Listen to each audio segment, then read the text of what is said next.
y'all. Welcome back to the Healthy Hot Girl podcast, where we talk health, healing, and creating your own happiness.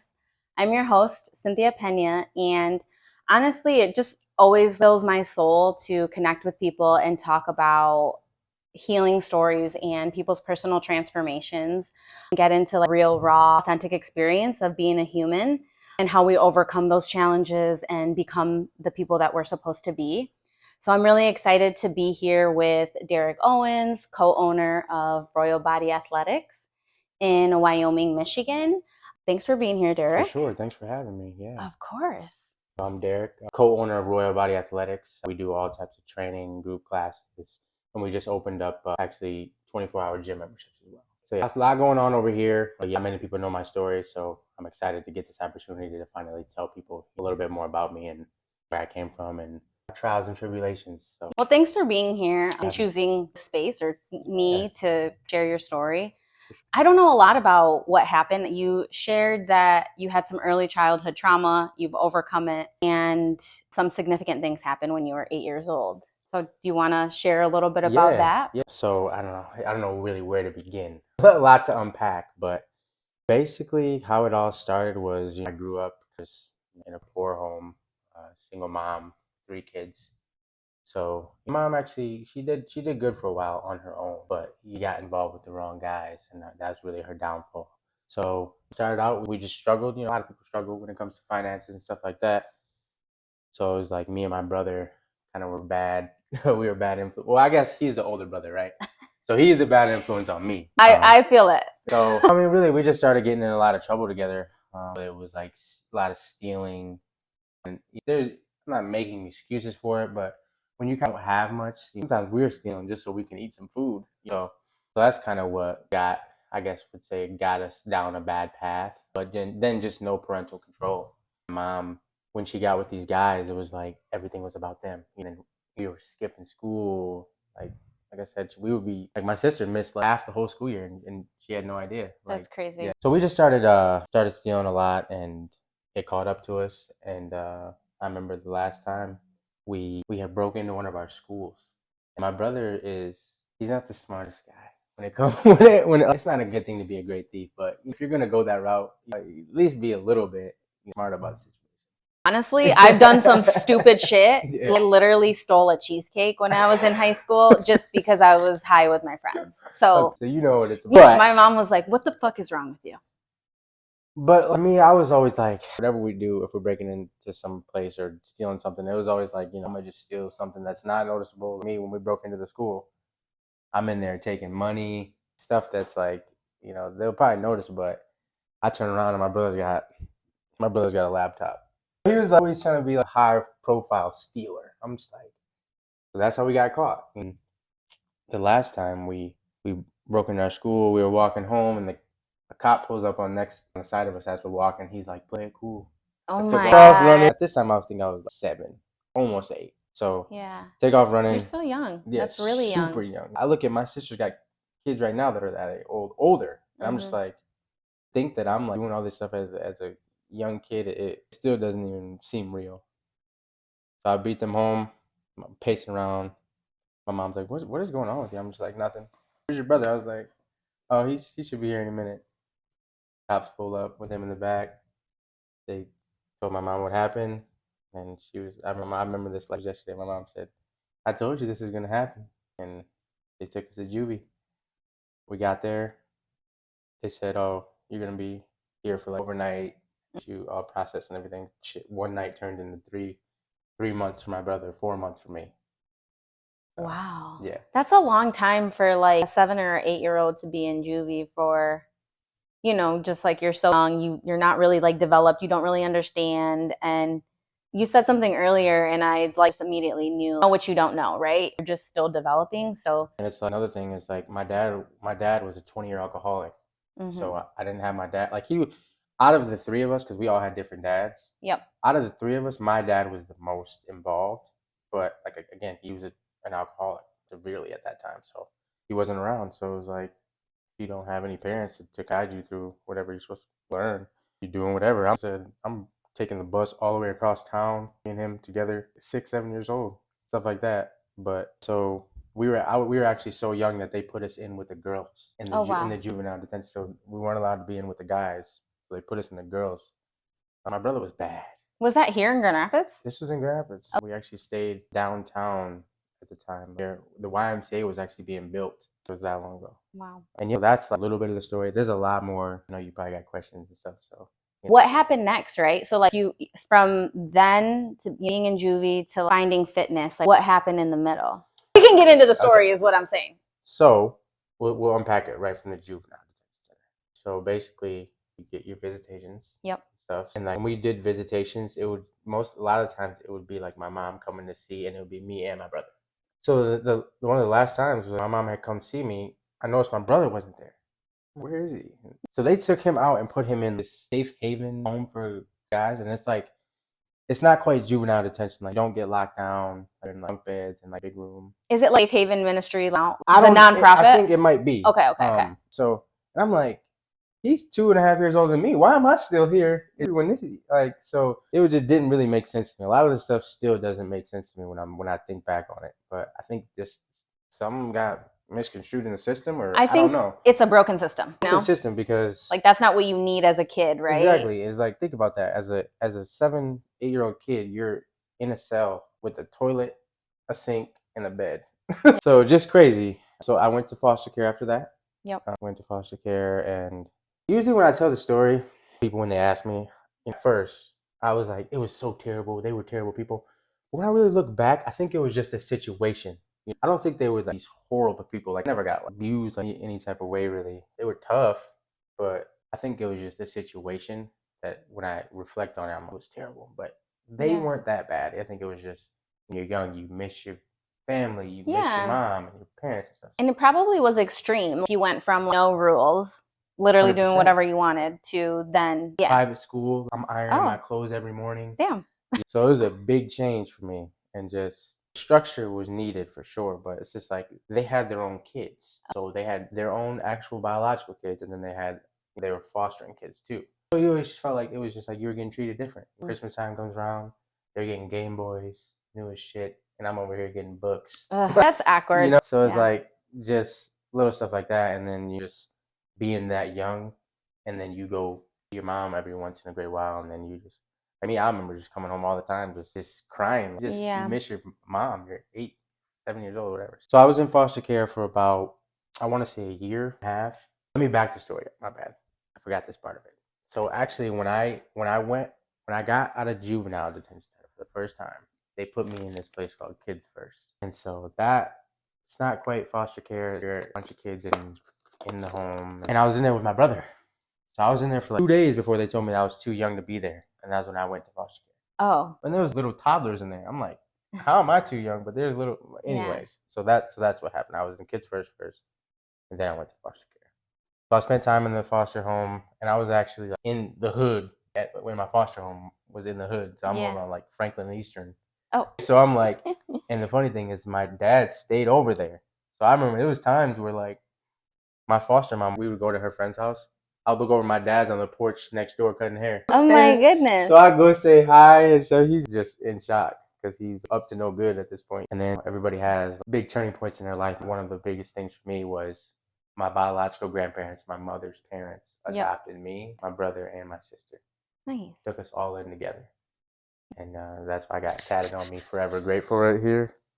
It's for them, because without them, who knows where I would be. So they kept you guys together. They kept us together. They gave us structure. They gave us just family, and they're just different people, man. You raise your own kids and then you take in 3. It just takes different people to do that. So I always, nothing but good things to say about my grandparents. Love them dearly. You still have a good relationship with them now? Great relationship with them. They care about everybody. They are the anchors of the family. Nobody goes without. It doesn't matter who you are. Whoever I date, whoever my siblings date, they're all just automatically welcomed into the family. They're super great people.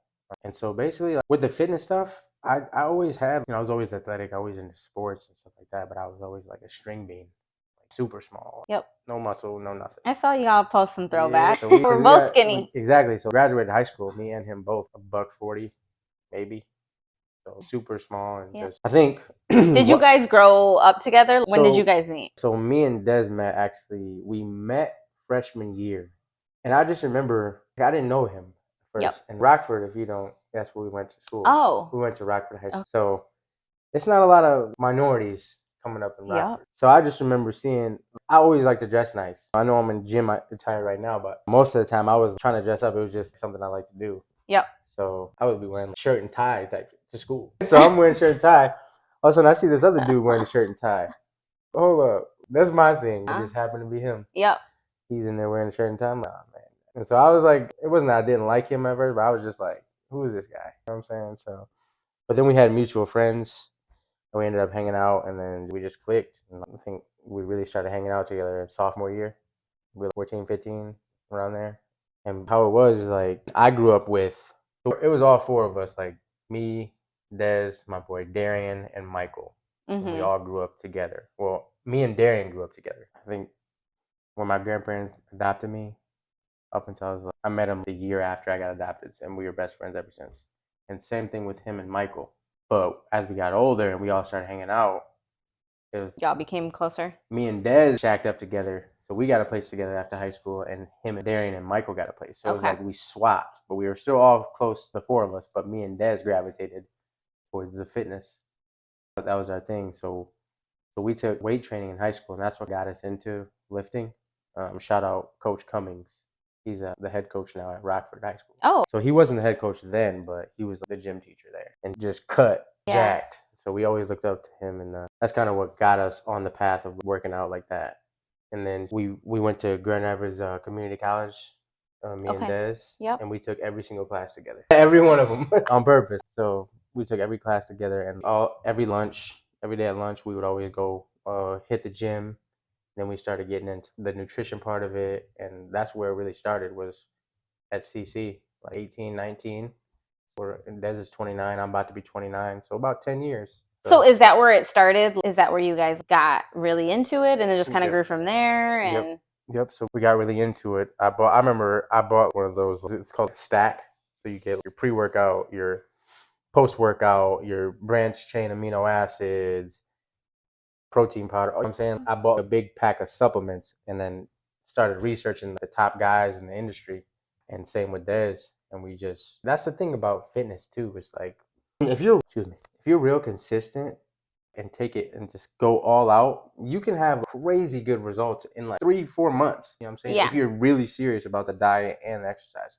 So we blew up pretty fast to the point where people were like, what are these guys taking? So that was really just how it started. We just started working out pretty tough, just going hard. And we always worked the same jobs too. So I'm telling y'all you, best friends forever. Yeah, for real. We really like that. So we were working jobs as cooks and stuff like that. Yep. And I just remember when you get to that 19, 20, 21, you don't know what you want to do. You know what I'm saying? I remember just being so conflicted, and obviously I had that past, that upbringing, so it's like you're kind of a little lost in the world before you figure out what it is that you want to do. So I remember we got a job, personal training at Family Fitness, 2016.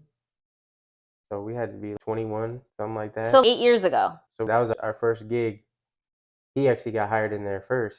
And I was like, man, I'm trying to do that. In, bro. Yeah, for real. That's exactly what I was like. I'm in there. Ended up getting in there with him, and at that time, I swear it was like the best. We had the best training team I'm gonna be a little biased, but the best training team in the state. No, it was fun. Learned a lot of good people, and I think at this time, Royal Body wasn't even right. It wasn't right. Even, Everybody got to start somewhere, though, right? Like I was working with a coach, and one thing that he said to me was making a baby, right? When the mom is pregnant, don't you think the mom wants to have the baby at 9 months?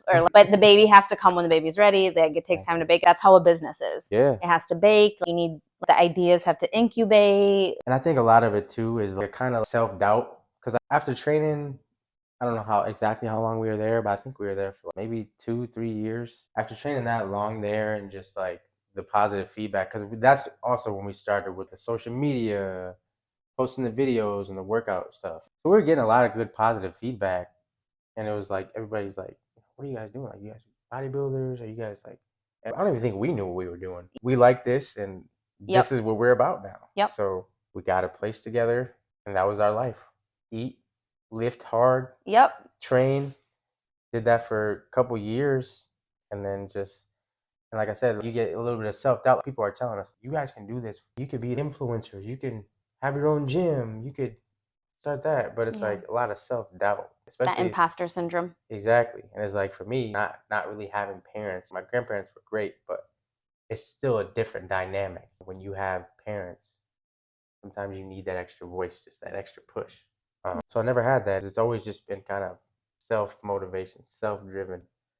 So How'd you get past the self-doubt when that kind of voice came up and what was the voice telling you? Like, you the can't do voice is it, telling or me that, yeah, it's just like when you see influencers, and I think it's a big problem, social media, how it's like it creates this, like, you're looking at other people and everybody seems so perfect and and it's just like it makes you think like that they're better than you, or that you can't do it, Yeah. or like you see all these people doing it. There's just too many people doing it. Like, I'll never Yeah. make it. So it was Yep. like that. It was just, and I'm one of those people that I'm a real perfectionist. That's why if you go to my actual personal page, I don't have any posts on my personal page. Has it always been like that? I did just notice that. Has it Yeah, always been so like that? it hasn't always been like that, and that's another thing too. Is I was posting, I was into it. I started getting a little too into it. That's why I stopped, because it was always wondering like how many likes you're gonna get. So I just vowed to myself that if I ever get back on social media and start posting content a lot, I don't want it to be just about me.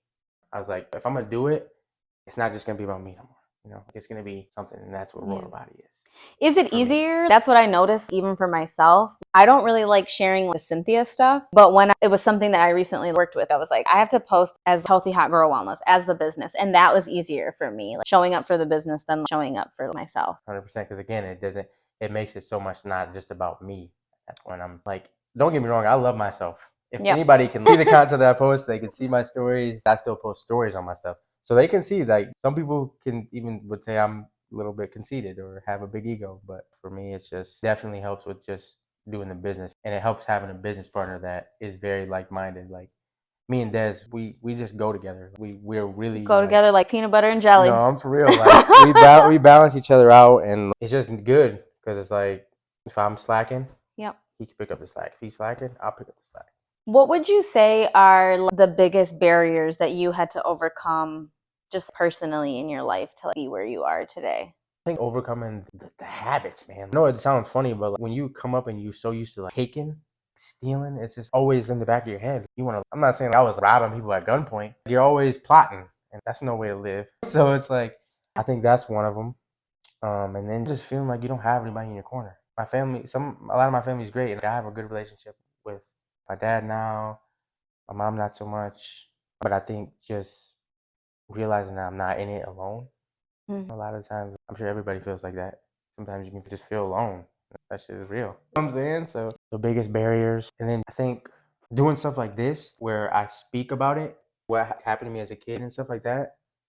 Digging into the old past trauma is a barrier. Because for me, I try to push it off to the side and not think about it. You're a avoider. So I think. Have you heard of attachment styles? I've heard of it. So it's like we all, because basically our childhood, how we're raised, how our caregivers, those first relationships shaped us. Yeah. So people are anxious. I'm an anxious.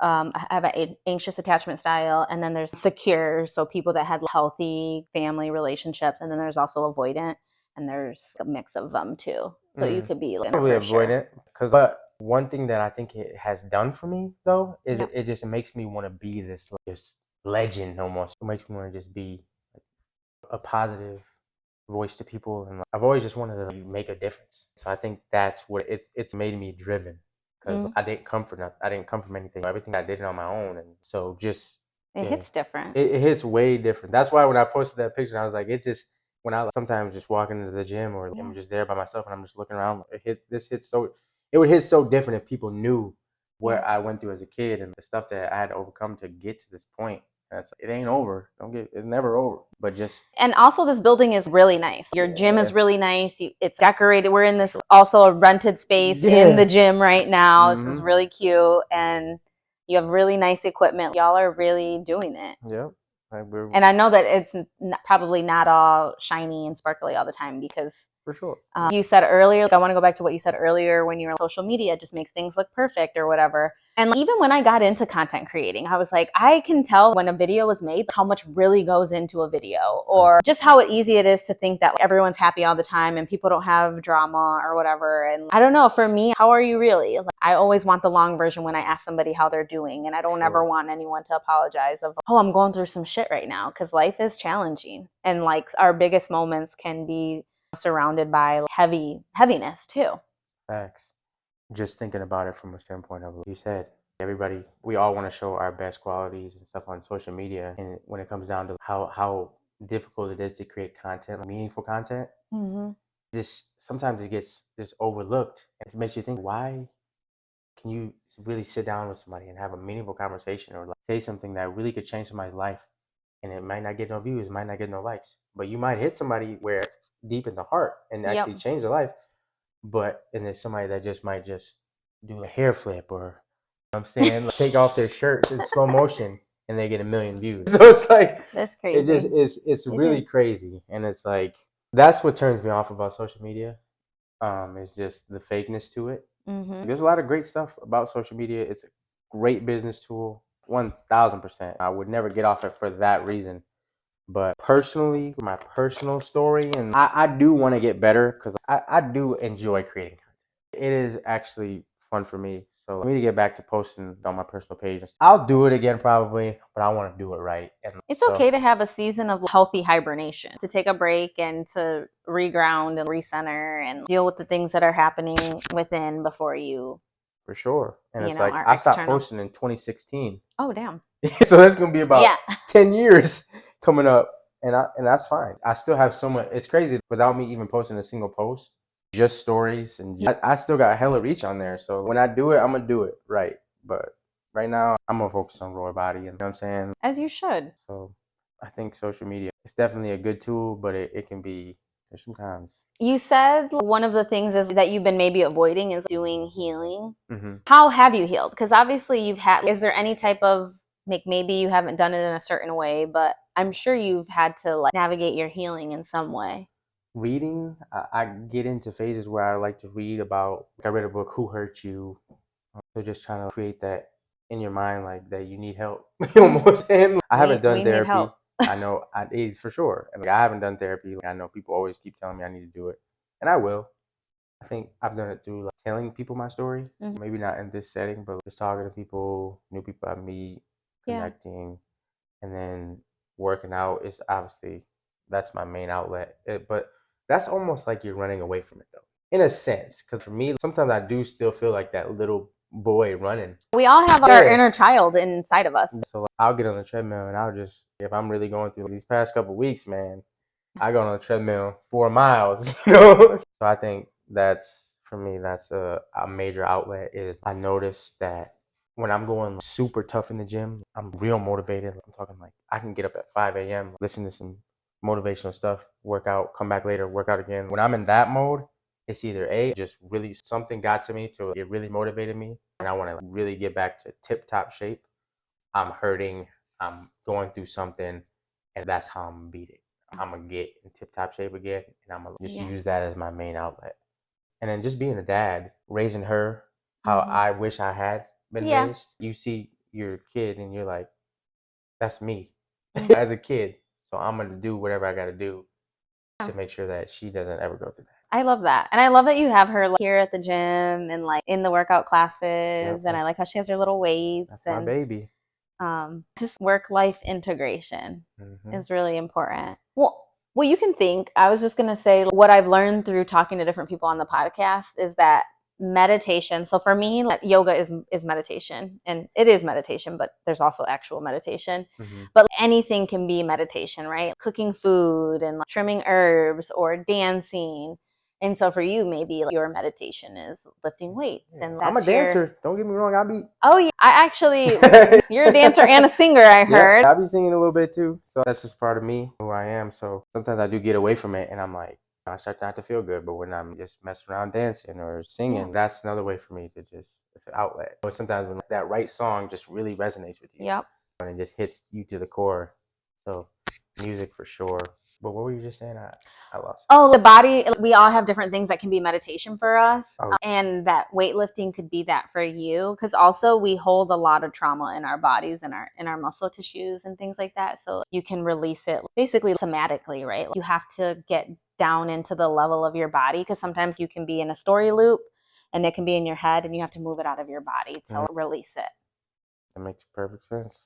It really So does. that's why you want to move so much. Probably. Seriously. But on a meditation tip, I've always been the type to I don't like being in the quiet. Like maybe that's a defense mechanism.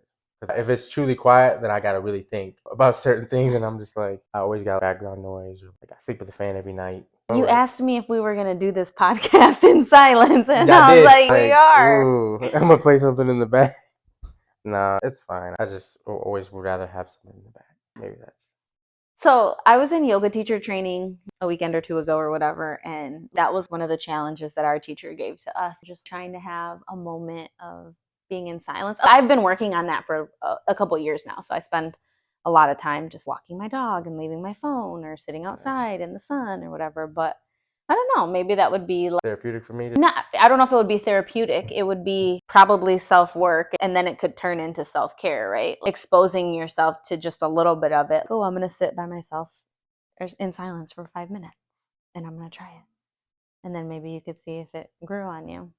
I'm open to trying whatever. Or maybe you just come to my sound bath meditation, and then you can Sold. hear the healing vibrations. Sold. I like that. I do think that self-care and stuff like that is very underrated. Even sauna sessions, red light therapy. I try to do stuff like that. You guys have a couple different things here, right? You have your sauna, you have an ice bath. Yep. How often do you guys do those things? I'm gonna be real with you. The ice bath has been on hold. We haven't done that since last year. That's intense. Yeah, it's super intense. But I would like to get back into it. I actually bought a deep freezer. I was gonna turn that into a cold plunge. Oh my goodness. Yeah, I'm gonna still do it. But sauna, I actually try to do sauna 3 times a week. So, and then I don't know if you heard of red light therapy. I've heard of it a little bit, but I haven't been caught on to it. Oh, I should do it or whatever. I just was hearing a bunch of stuff about it just for skin and healing. Right now, I'm injured actually. So I injured my shoulder. So just healing and really good for the eyesight and the hair and stuff like that. So I just knock it out with my sauna. I'll put it in front of my sauna, have it shining on me. So I got both of them at once. It's expensive. I ain't gonna lie. I got it as a gift, and I was like, nice. But I want to anchor down on getting in with you, doing some yoga. I said I wanted to do yoga forever. Just make it a part of my routine because I know how important it is. You might want to be careful because since I've been in yoga, I haven't gone back to weightlifting. So I'm just joking. I'm just kidding. Well, but I haven't. It's just one of those things that just might be what is better for you. I've always been into the weight, so nothing's gonna. I think you need both. Yeah, I do think you need to stretch. And then I do think you need a versatile movement. Sometimes I have weeks where I'm like, I'm doing too much fucking yoga.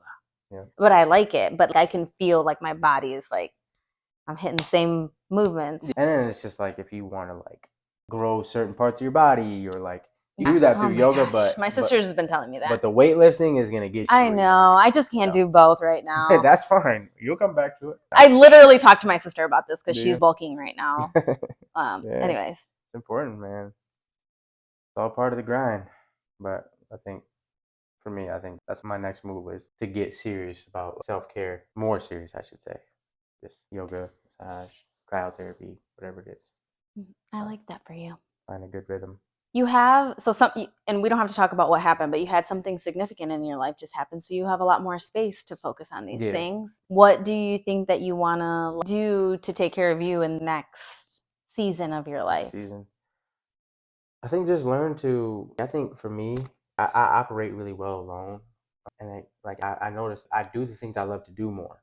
Before I got into a relationship, I had bought a studio. I was making music. I was attending dance choreography classes because that's just who I am. I mean, I never do anything with it, but I just genuinely something that brings me fills your soul. You know? So I think just getting back to being me and never letting that go. Just sticking to it, and this is who I am. I'm not going away from it because it's easy for us to, especially like me having a daughter and stuff like that. It's easy to get caught up in life and just push the things that truly make you happy off to the side. And that's why they be like, oh, You might live till 75, but a lot of people die when they're 25 because they give up on what they really love to do. And it's like they're just in this loop and this vicious cycle of just doing what they gotta do to survive. And it's like that's no way to live. So I think for me, just doing what I love to do, and I think that's what's next. I love that for you. And just being the best dad that I could be. If you had to look back at your younger self, what piece of advice would you give yourself? Good question. I would tell myself to believe in myself because I think part of me has always known what I'm capable of. Mm-hmm. It's just not having somebody there to tell me, Derek, you can do this or you're great. That's why when I first found out that I was having my daughter, I just was breaking down because I was like, I just never had anybody in my life just sit there and just tell me, you're great, you can do this. You know, I'm saying people like a parent figure. Our grandparents were great, like I said, but it's just different.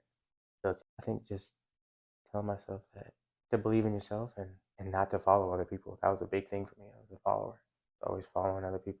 In reality, I'm a leader. I'm the lion of the jungle. People need to follow me. You know what I'm saying? So I think that's what I would tell myself as a kid. Just to reflect, to just dive into what you just said, following people. I think sometimes we follow people because we're in search of belonging. We're born into this world craving belonging. That's the first thing that we do when we're born, right? We cry as a baby because we cry for help. And like we follow people because we want to be accepted. So like you as younger Derick, right? You're following people because you're trusting them. You want to be accepted. You wanted to whatever.